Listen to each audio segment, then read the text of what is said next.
Quando perguntado sobre qual é a melhor ação da Bolsa Brasileira, muitos investidores se referem ao Banco do Brasil como a melhor de todas. Mas será mesmo que essa ação é boa de se ter na carteira? Para responder essa pergunta, hoje vou fazer uma análise da empresa, passando sobre a sua história, sobre o segmento no qual ela está inserido, sobre a sua participação nesse segmento, e também vou fazer uma análise fundamentalista para ver como que está a saúde financeira dessa empresa, comparando também com outras empresas similares do mesmo setor. Então a ideia é usar dados para responder essa pergunta, se essa realmente é a melhor ação da Bolsa Brasileira. Mas antes de começar, não entenda esse vídeo como uma recomendação de investimentos. O objetivo aqui, ele é puramente educacional. E fazer análise fundamentalista é importantíssimo sempre que você for investir em uma ação, porque de nada adianta você achar que uma empresa é boa. Você precisa tomar a sua decisão de investimento com base em dados. Lembra do conselho do Warren Buffett que você jamais deve investir em um negócio que você não conhece. E definir se uma empresa é boa vai depender das preferências do investidor, porque para alguns investidores uma empresa só é boa se ela está em um segmento muito sólido. Para outros investidores, uma empresa só é boa se ela possui bons fundamentos. Já tem investidores que só gostam de empresas de setores bem específicos, como commodities, energia elétrica, transporte, saneamento, dentre outros. E para alguns investidores, os fundamentos e o segmento não são tão relevantes. Eles focam mais em empresas que possuem maior potencial de valorização. Então acaba que definir qual é a melhor empresa pode ter respostas diferentes de acordo com as preferências de cada investidor. Mas a análise que eu vou fazer aqui hoje é baseada no segmento sólido e também nos fundamentos da empresa. Isso porque investir ignorando os fundamentos é uma estratégia muito arriscada e isso pode te trazer bastante frustrações no futuro. Então, para fazer a análise da empresa com base em fundamentos, a gente precisa passar por algumas etapas. A primeira delas é analisar a história da empresa. Então você precisa conhecer a empresa, o que ela faz, quanto tempo de mercado que ela tem, se essa empresa está constantemente envolvida em polêmicas que podem ser prejudiciais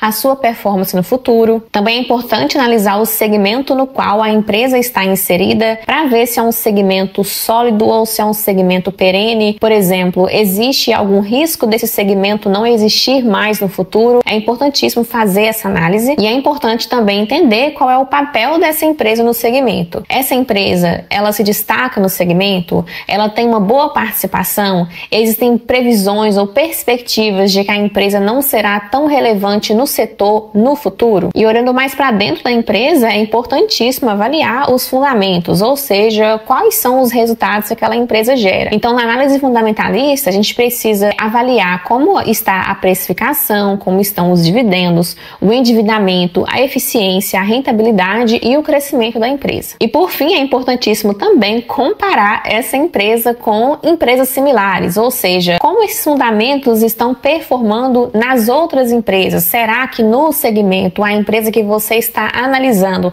ela é a mais atrativa? E também é interessante dar uma olhada na performance histórica só para ter uma ideia de como que a empresa que você está querendo investir performa em relação aos pares de mercado. Pensando na história da empresa, todo mundo já ouviu falar do Banco do Brasil, né? Então não precisa de muita introdução. Mas aqui, de forma bem resumida, o Banco do Brasil, ela é a instituição financeira mais antiga do Brasil. Ela foi fundada lá em 1808, antes mesmo da proclamação da República Brasileira. E ela também foi a primeira empresa listada na Bolsa de Valores do Brasil. E atualmente ela é a 9ª maior empresa da Bolsa Brasileira. E uma peculiaridade do Banco do Brasil é que ele é controlado pela União, ou seja, pelo governo federal. E aí, por conta disso, volta e meia a empresa está envolvida em algum tipo de polêmica, porque, querendo ou não, ela é controlada pelo Estado brasileiro. Só que não são polêmicas que são perigosas, que podem comprometer a performance da empresa no futuro, mas, de certa forma, dá uma olhadinha, pesquisa aí na sua casa também para você ver o que o mercado fala sobre essa empresa. E o segmento no qual o Banco do Brasil está inserido é o segmento bancário, que apesar de ser alvo de muitas críticas, ele é responsável pelas transações financeiras no mundo todo. Então a gente precisa dos bancos para receber o nosso salário, para ter um cartão de crédito, para solicitar empréstimos e financiamentos de forma legalizada e também para poder guardar ou aplicar dinheiro. Então o segmento bancário, ele está presente nas nossas vidas, a gente queira ou não. E não existem perspectivas no futuro próximo no qual nós não iremos precisar dos bancos. E pensando no papel dessa empresa no segmento no qual ela atua, o Banco Banco do Brasil, ele tem uma participação muito relevante no segmento, inclusive é um dos maiores bancos brasileiros. A gente consegue ver isso aqui nos dados atualizados de 2023 que classifica os bancos brasileiros, né, os tradicionais. Então, por exemplo, aqui, ó, em relação a ativos totais, o Banco do Brasil está em segundo lugar. Em operações de crédito também ele está em segundo lugar. Em relação aos depósitos que são feitos nos bancos, né, ele também está em segundo lugar. Então acaba que a representatividade do Banco do Brasil atualmente ela é bem significativa. Então quando a gente pensa em bancos tradicionais no Brasil, atualmente os maiores são o Banco do Brasil,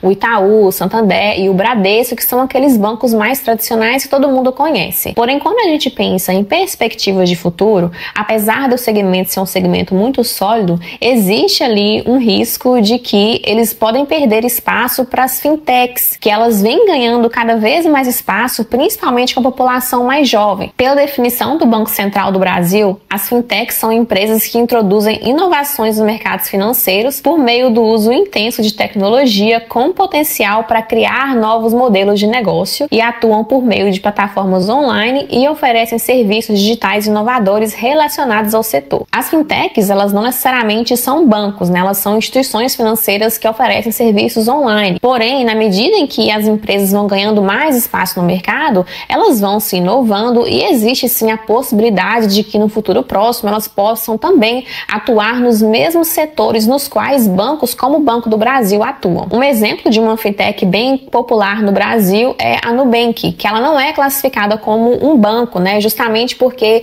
ela não pode capturar depósitos à vista ou fazer empréstimos usando recurso próprio, que são características de bancos tradicionais. Mas nada impede que no futuro próximo a Nubank expanda os seus negócios e comece a atuar também nesses segmentos. Agora vamos dar uma olhada nos fundamentos do Banco do Brasil para ver se a empresa tem uma boa saúde financeira. Então, para isso, eu vou entrar aqui no site do Status Invest e eu digitei aqui o código do Banco do Brasil, que é o BBAS3. Vamos dar uma olhadinha aqui em alguns indicadores. O site tem vários indicadores, eu vou mostrar os que eu uso na hora que eu faço análise fundamentalista. Eu não uso todos eles, tá? Só uso alguns. O primeiro deles é o Dividend Yield, que é justamente ver quanto de dividendo que aquela empresa paga, né? Quanto maior o Dividend Yield, melhor. E no caso do Banco do Brasil, é um Dividend Yield bem atrativo aqui, de 7%.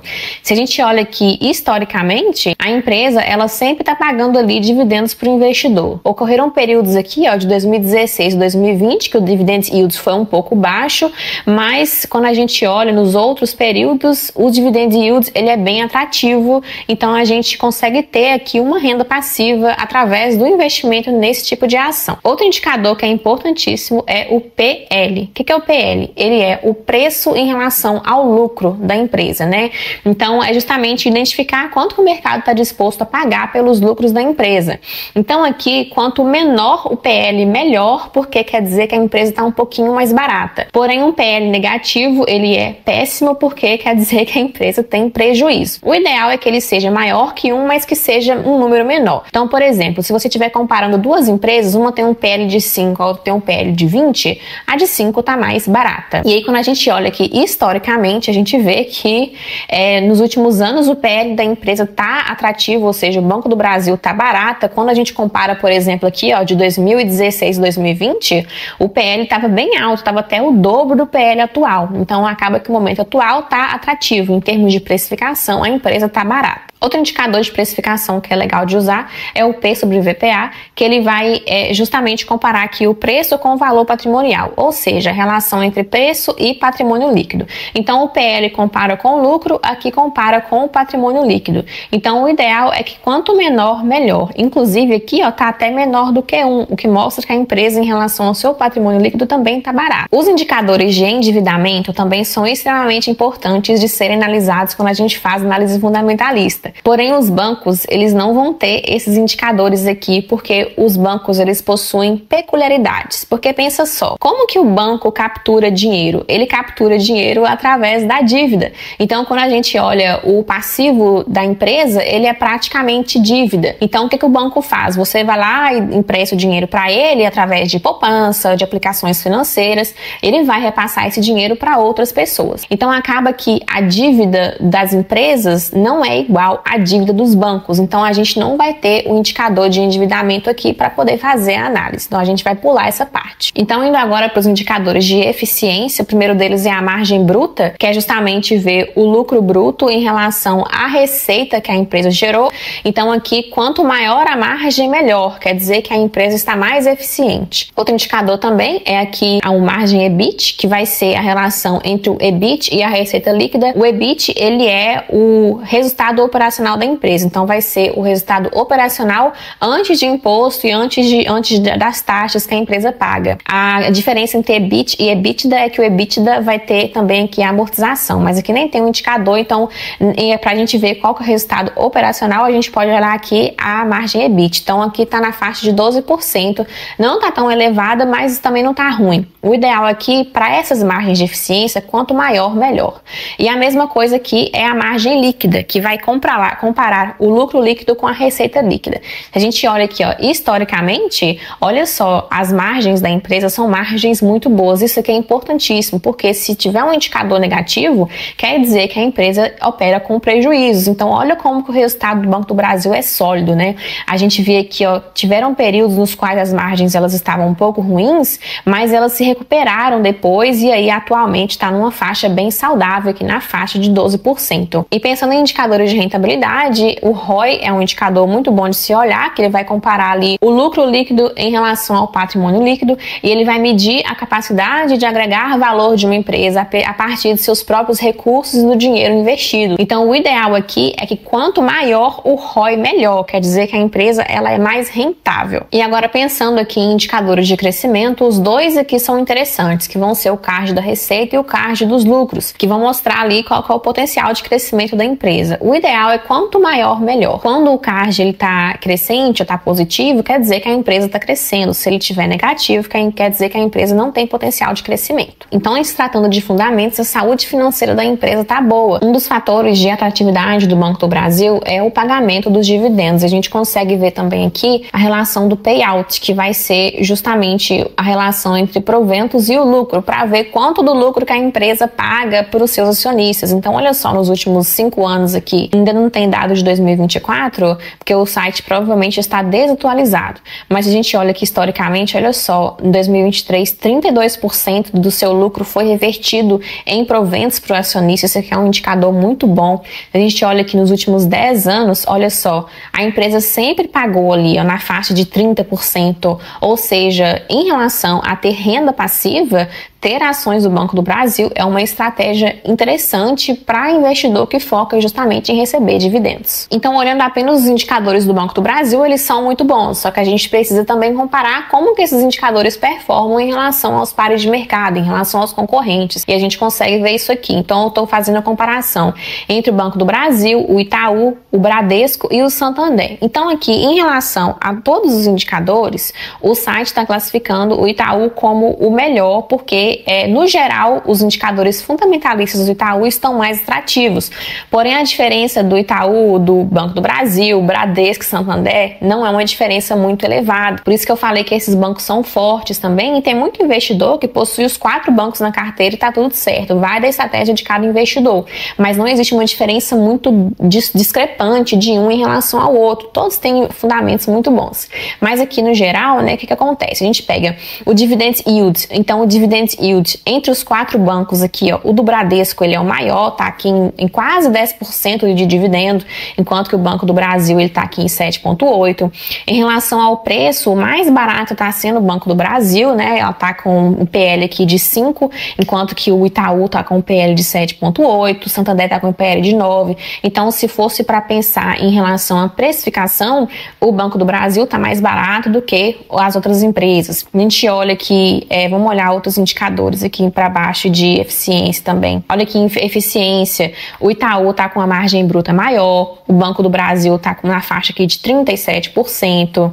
Quando a gente olha margens líquidas, olha só, lembra que eu falei que não estava com a margem muito alta? Só que é uma margem que ela é característica do setor bancário, né? Então, se a gente olha, os outros bancos também têm margens líquidas baixinhas, inclusive, esses 2 últimos estão até menores do que o Banco do Brasil. Então, acaba que a margem dele está aqui em segundo lugar, como a melhor, a mais atrativa em relação a comparando com essas 4 empresas, né? E em relação aqui ao ROI, né, que é o indicador aqui de rentabilidade, o mais atrativo tá o Banco do Brasil, tá o Itaú com 18,57%, depois vem o Banco do Brasil aqui com 17%. Em relação ao CARD aqui dos lucros, o Banco do Brasil é o mais atrativo. Aqui em relação à receita, ele também está o mais atrativo. Então, o que acontece? Essa classificação aqui que o site está fazendo é olhando todos os indicadores, mas você pode olhar ali os indicadores que você pesa mais, né, na hora de fazer a análise e classificar qual que é mais atrativo. Então, assim, muitas vezes quando a gente faz esse tipo de comparação com outros setores, a diferença ela é muito grande. Então, fica fácil para o investidor escolher qual empresa que ele quer investir. Nesse caso aqui, a diferença não é tão significativa, o que é bom, né? Mostra que o segmento bancário é um segmento sólido e que possui ali várias empresas que são fortes. E pensando em performance histórica dos preços, né, dos ativos negociados em bolsas de valores, vamos dar uma olhada aqui. Então, aqui nesse gráfico, a gente vai ter essa curva aqui, que é o Banco do Brasil, são as ações do Banco do Brasil. Essa segunda aqui é o Bradesco, depois é o Itaú aqui em roxo e o Santander aqui em verde. Então, olha só, eu vou estender aqui o período porque ele está pegando lá dos anos 2000, mas não tinha ações do Santander aqui registradas. Vamos pegar lá de quando começa todos os bancos. Então, olha só, se a gente pega aqui, ó, de 2008 até 2025, a empresa que performou melhor foi o Itaú, depois foi o Banco do Brasil, depois o Santander, depois o Bradesco. Mas olha que interessante, né? Aqui a diferença entre Itaú e Banco do Brasil não é uma diferença muito grande. Então, no geral, né, as 4 empresas, elas entregaram para os seus acionistas, porém, a primeira que nesse período dos últimos, de 2008 até 2025, foi o Itaú. E aí, se a gente mudar o horizonte aqui, ó, vamos pegar, por exemplo, aqui os últimos 10 anos, lá de 2015 até 2025. Olha só, aí já muda um pouquinho a história. Banco do Brasil e Santander foram os primeiros aqui, quase empatando. Depois veio o Itaú e depois o Bradesco. Olha só, aqui de 2015, nos últimos 10 anos, o Bradesco aqui, ó, ele tá com apenas 26%, né, de valorização nesse período. Nos últimos 5 anos, o Banco do Brasil e o Itaú estão em primeiro lugar. O Bradesco, ele performou mal aqui. Bradesco e Santander estão com performance negativa nos últimos 5 anos. Se a gente olha aqui no último ano, o Banco do Brasil e o Itaú estão aqui no primeiro lugar.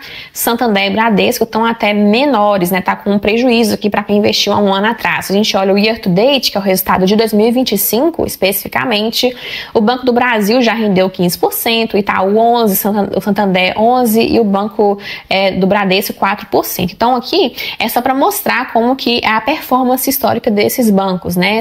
Mas é claro que a gente não pode usar esse resultado como previsão de futuro, é só para a gente ter uma noção de como que as ações do Banco do Brasil performaram, na verdade, né, em relação aos pares de mercado. E pensando nas vantagens e desvantagens de investir nessa empresa, a primeira vantagem é a exposição ao segmento bancário e também o fato da empresa ser sólida, né? Então tá no segmento sólido e é uma empresa sólida que possui aqui forte atuação nacional e também possui bons fundamentos. Então, quando a gente olha a saúde financeira da empresa, os fundamentos são atrativos. E além disso, é uma empresa também que se destaca em relação aos bons dividendos. Então, para o investidor que está construindo ali uma carteira com foco em dividendos, ter essa empresa é interessante. Mas não só a empresa, mas as demais empresas do segmento, né, como eu mostrei, as demais empresas tradicionais do segmento bancário se destacam também por pagar bons dividendos. E em relação às desvantagens, a primeira delas é que a empresa é controlada pela União, ou seja,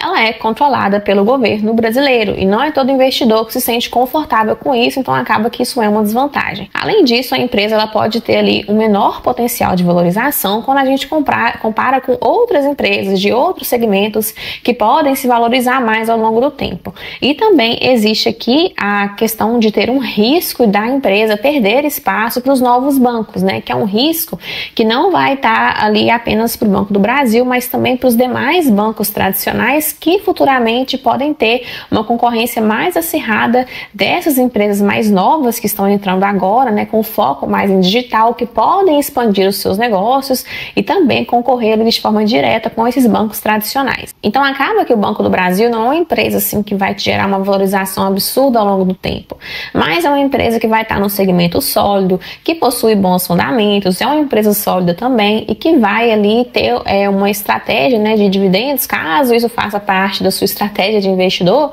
É interessante porque ela paga bons dividendos de forma constante ali para o investidor. Então, para responder a pergunta se essa é a melhor empresa da Bolsa Brasileira, a resposta é depende. Porque como eu falei no começo do vídeo, isso vai depender das preferências do investidor. Se você é um investidor que gosta do setor bancário, que é um investidor que tem foco em dividendos e que se sente confortável investindo em empresas controladas pelo governo, é uma empresa atrativa de se ter na carteira. Agora, se você é um investidor que não gosta muito do setor bancário, que não se sente confortável, aí você pode ter uma resposta diferente. Ou seja, a melhor empresa, ela vai depender da preferência de cada investidor. Pode ser que essa seja a melhor empresa para o investidor A, mas não seja para o investidor B. E é claro que existem outras empresas de outros segmentos que são tão atrativas quanto ou até mais atrativas do que o Banco do Brasil. Então, não existe apenas uma empresa boa. O Banco do Brasil é uma das empresas boas, né? Na verdade, existem várias empresas que são boas, várias empresas que são atrativas. Então, ao invés de você ficar focando em encontrar a melhor empresa da bolsa, você precisa focar em montar a melhor carteira. E a melhor carteira vai ser a carteira que está adequada ao seu perfil de investidor, às suas preferências e uma carteira que seja diversificada. Porque se você é um investidor que pega todo o seu dinheiro e coloca só em uma empresa, como por exemplo, só no Banco do Brasil, só no Itaú, ou só em algum outro banco, ou só em alguma outra empresa de outro segmento, essa é uma estratégia super arriscada e não é uma estratégia muito inteligente. O ideal é você se expor aos demais segmentos, né? Quanto mais diversificado, melhor, porque a diversificação protege a sua carteira, porque ela diminui os riscos. E se você gosta desse tipo de conteúdo, se inscreve aqui no canal, compartilha esse vídeo com seus amigos e familiares e me fala aqui nos comentários, na sua opinião, se você acha que o Banco do Brasil é uma empresa atrativa de se ter na carteira, se ela é uma boa empresa. Eu te vejo na próxima semana.